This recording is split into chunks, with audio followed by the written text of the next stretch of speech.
কদিন ধরেই লক্ষ্য করছি যে অনেকেই আমার হোয়াটসঅ্যাপে মেসেজ করে বলছেন যে ডাক্তারবাবু আঁচিল ভালো হচ্ছে না। এই আঁচিল নিয়ে আগেও আমি একটি ভিডিও বানিয়েছি এবং সেই ভিডিওতে মাত্র দুটি হোমিওপ্যাথি মেডিসিনের কথা উল্লেখ করেছিলাম। এই দুটি মেডিসিন যদি আপনারা সঠিকভাবে ব্যবহার করতে পারেন তাহলে কিন্তু বেশিরভাগ আঁচিল থেকেই আপনারা সম্পূর্ণ মুক্তি পেয়ে যাবেন। তবে আজকে আবারও একটি নতুন ভিডিওতে আঁচিল নিয়ে আলোচনা করব এবং আঁচিলের জন্য সেরা 3টি হোমিওপ্যাথি মেডিসিনের কথা বলবো, যে মেডিসিনটি প্রায় 90% আঁচিল সম্পূর্ণ ভালো করতে সক্ষম।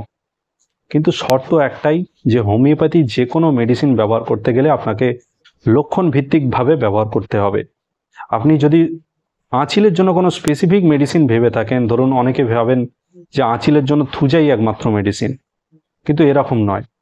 আপনার যে শারীরিক এবং মানসিক লক্ষণ, সেই লক্ষণগুলি যদি কোনো মেডিসিনের সঙ্গে মিলে থাকে তবেই সেই মেডিসিনটিকে ব্যবহার করলে আপনারা সবচেয়ে ভালো ফল পেতে পারবেন বা আঁচিল থেকে সম্পূর্ণ মুক্তি পেতে পারবেন। আজকে এই জন্য এই 3টি মেডিসিনের যেসব বিস্তারিত লক্ষণ, সেই লক্ষণ নিয়ে আলোচনা করব। এর জন্য এই ভিডিওটি আপনাদেরকে সম্পূর্ণ দেখার জন্য অনুরোধ করছি। নমস্কার, আমি ডাক্তার মানবেন্দ্র মণ্ডল। হ্যালো হোমিওপ্যাথি ইউটিউব চ্যানেলে আপনাদের সকলকে স্বাগত জানাই। তাহলে চলুন ভিডিওটি শুরু করা যাক।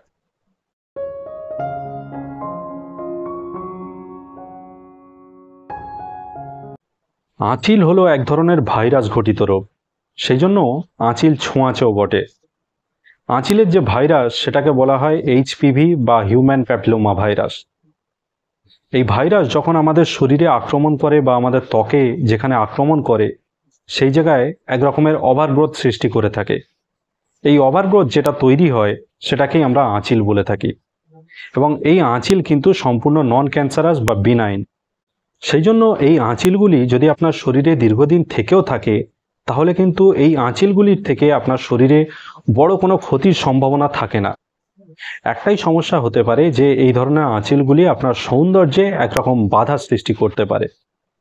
যদি আপনার মনে হয় যে এই আঁচিলগুলি আপনার সৌন্দর্যে বাধা সৃষ্টি করছে, তাহলে আপনারা হোমিওপ্যাথি চিকিৎসার মাধ্যমে এই ধরনের আঁচিলগুলি থেকে সম্পূর্ণভাবে মুক্তি পেতে পারেন, সেটাও কোনো সার্জারি ছাড়াই। তবে আপনারা সকলেই হয়তো জানেন যে হোমিওপ্যাথি চিকিৎসা হলো সম্পূর্ণ লক্ষণ ভিত্তিক চিকিৎসা। এই জন্য হোমিওপ্যাথিতে আঁচিলের জন্য কোনো স্পেসিফিক মেডিসিন হয় না, কারণ হোমিওপ্যাথি যে কোনো মেডিসিন আপনি যখন প্রয়োগ করতে যাবেন সেই মেডিসিনের লক্ষণের সাথে আপনার শারীরিক লক্ষণ এবং মানসিক লক্ষণ যতক্ষণ না মিলে থাকবে ততক্ষণ পর্যন্ত সেই মেডিসিন ব্যবহার করে আপনি কোনো লাভ পাবেন না।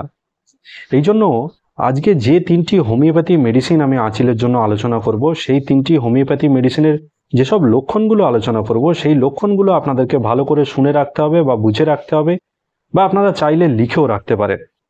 একমাত্র এই লক্ষণগুলির ওপর ভিত্তি করে আপনারা যদি ওষুধ প্রয়োগ করে থাকেন বা হোমিওপ্যাথি ওষুধ প্রয়োগ করে থাকেন তবেই আপনারা আঁচিল থেকে সম্পূর্ণভাবে মুক্তি পেতে পারবেন।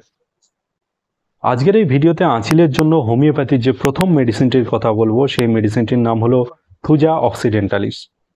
বিশেষ করে যেসব রোগীরা একটু হেলদি বা মোটাসোটা হয়ে থাকেন তাদের যদি শরীরের বাম দিকে বেশি আঁচিল দেখা দেয়, এবং এই ধরনের আঁচিলগুলি খুব বড় বড় প্রকৃতির হতে পারে, এবং এই ধরনের আঁচিলের যে ওপরটা সেটা ফুলকপির মতো এবড়ো খেবড়ো হতে পারে, এই ধরনের আঁচিলগুলির সাথে যদি দেখা যায় যে রোগী অত্যন্ত কাল্পনিক জিনিসে বিশ্বাসী, রোগী হাতে বা গলায় দু একটা কবচ পরে আছেন, বা রোগী যখন বিছানায় বসে আছেন তখন অনেক সময় মনে করেন যে তার পাশে হয়তো অচেনা অজানা কেউ বসে আছে, বা রোগী যখন একা একা কোথাও হেঁটে যায় তখন রোগী অনেক সময় মনে করে যে তার পিছনে পিছনে হয়তো কোনো মানুষ বা কোনো অজানা কেউ তাকে ফলো করছে। এই জন্য তারা বারবার কিন্তু পিছন ফিরে তাকাতে থাকে, কিন্তু আসলে কিন্তু পিছনে কেউই থাকে না। এবং এর সাথে সাথে এইসব রোগীদের আরও একটি বিশেষ লক্ষণ দেখা যায় যে এইসব রোগীরা অনেকটা সূচিবায়ুগ্রস্ত হয়ে থাকেন। বিশেষ করে জামা কাপড়ের ক্ষেত্রে এরা বারবার জামা কাপড় ধুতে পছন্দ করেন বা বারবার হাত ধুতে পছন্দ করেন। এই ধরনের সূচিবায়ুগ্রস্ততা দেখা যায়, এবং অনেক সময় দেখা যায় যে রোগী তার গায়ে কাউকে হাত দিতে দিচ্ছে না বা তার জামা কাপড়ে কাউকে হাত দিতে দিচ্ছে না, এই রকমের সূচিবায়ুগ্রস্ততা দেখা যায়।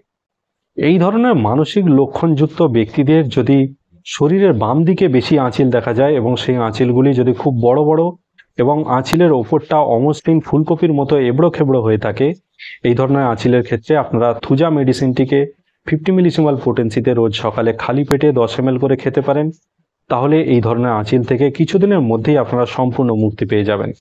তবে যেখানে আপনারা থুজা মেডিসিনটিকে 50 মিলিসিমাল পোটেন্সিতে পাবেন না, সেক্ষেত্রে আপনারা থুজা মেডিসিনটিকে 200 পোটেন্সিতে পরপর 3 দিন সকালবেলা খালি পেটে 2 ফোঁটা করে 1 চামচ জলের সঙ্গে মিশিয়ে খেতে পারেন, তাহলেও কিন্তু আপনারা আঁচিল থেকে সম্পূর্ণভাবে মুক্তি পেয়ে যাবেন। আঁচিলের জন্য যে পরবর্তী হোমিওপ্যাথি মেডিসিনের কথা বলবো, সেই মেডিসিনটির নাম হলো কস্টিকাম।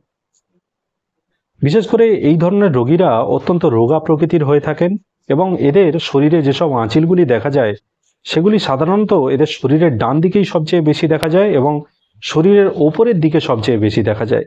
বিশেষ করে মুখে বা বুকের কাছে এই সব জায়গায় এদের আঁচিলগুলি সবচেয়ে বেশি দেখা যায়। কিন্তু এই ধরনের আঁচিলগুলি খুব একটা বড় বড় হয় না। এইসব আঁচিলগুলি সাধারণত হর্নি টাইপের, অর্থাৎ সরু এবং লম্বা প্রকৃতির হয়ে থাকে। শরীরে এইসব আঁচিলগুলিকে কাঁটার মতো দেখায়।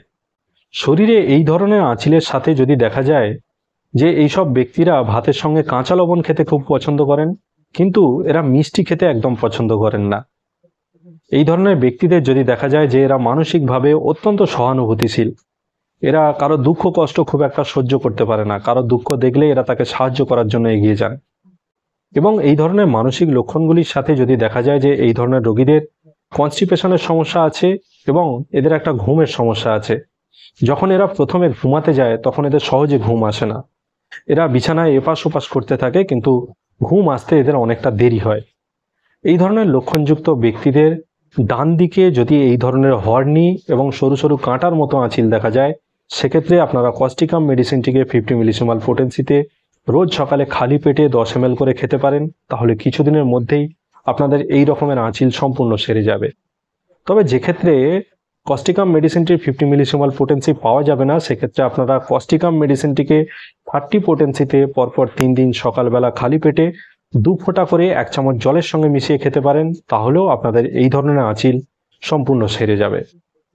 আঁচিলের জন্য হোমিওপ্যাথি যে পরবর্তী মেডিসিনটির কথা বলবো, সেই মেডিসিনটির নাম হলো অ্যাসিড নাইট্রিকাম। এই ধরনের রোগীরাও সাধারণত একটু রোগা প্রকৃতির হয়ে থাকেন, কিন্তু এদের কস্টিকামের মতো সরু সরু কাঁটার মতো আঁচিল নয়, এদের অনেকটা বড় বড় এবং গোল গোল টাইপের আঁচিল হয়ে থাকে। এবং এইসব আঁচিলগুলি যদি সামান্য কারণে কোনো আঘাত লেগে থাকে বা কোনো কিছুর টাচ লাগে, তাহলে কিন্তু এই ধরনের আঁচিল থেকে রক্তপাত হতে দেখা যায়।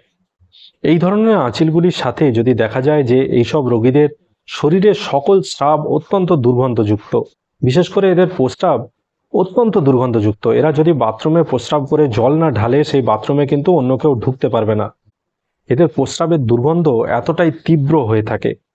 এই ধরনের লক্ষণগুলির সাথে যদি দেখা যায় যে এরা মানসিকভাবে অত্যন্ত খিটখিটে, বিদ্বেষপরায়ণ এবং প্রচুর ঝগড়াটে প্রকৃতির, এই ধরনের লক্ষণযুক্ত রক্তস্রাবী আঁচিলের ক্ষেত্রে আপনারা অ্যাসিড নাইট্রিকাম মেডিসিনটিকে 50 মিলিসিমাল পোটেন্সিতে রোজ সকালে খালি পেটে 10 ml করে কিছুদিন ব্যবহার করতে পারেন, তাহলে দেখবেন এই ধরনের আঁচিল সম্পূর্ণভাবে সেরে গেছে। তবে যেক্ষেত্রে এই মেডিসিনটির 50 মিলিসিমাল পোটেন্সি পাওয়া যাবে না, সেক্ষেত্রে আপনারা অ্যাসিড নাইট্রিকাম মেডিসিনটি 200 পোটেন্সিতে পরপর 3 দিন সকালবেলা খালি পেটে 2 ফোঁটা করে 1 চামচ জলের সঙ্গে মিশিয়ে খেতে পারেন, তাহলে আপনাদের এই ধরনের আঁচিল থেকে আপনারা সম্পূর্ণ মুক্তি পেয়ে যাবেন। আজকের এই ভিডিওতে আঁচিলের জন্য হোমিওপ্যাথি যে 3টি মেডিসিনের কথা আলোচনা করলাম, সেই 3টি মেডিসিন আপনারা কখনোই একসাথে ব্যবহার করবেন না, বা আপনারা কখনো একসাথে একাধিক মেডিসিনও ব্যবহার করবেন না। আপনার যে শারীরিক লক্ষণ এবং মানসিক লক্ষণ, সেই সব লক্ষণগুলি যে মেডিসিনটির সাথে সবচেয়ে বেশি মিলে থাকবে, শুধুমাত্র আপনারা সেই একটি মেডিসিনকে ব্যবহার করেই আঁচিল থেকে সম্পূর্ণ মুক্তি পেতে পারেন। আঁচিল নিয়ে আজকের এই ভিডিওটি আপনাদের কেমন লেগেছে অবশ্যই আপনারা কমেন্ট বক্সে কমেন্ট করে জানাবেন, এবং যদি আপনারা এই চ্যানেলে সম্পূর্ণ নতুন হয়ে থাকেন তাহলে অবশ্যই চ্যানেলটিকে সাবস্ক্রাইব করে রাখবেন, যাতে এই রকমের নতুন নতুন এবং গুরুত্বপূর্ণ ভিডিও আরও পেতে পারেন। আজকের এই ভিডিও এখানেই শেষ করলাম। সবাই সুস্থ থাকবেন, ভালো থাকবেন, নিয়মিত শরীরচর্চা করবেন। ধন্যবাদ।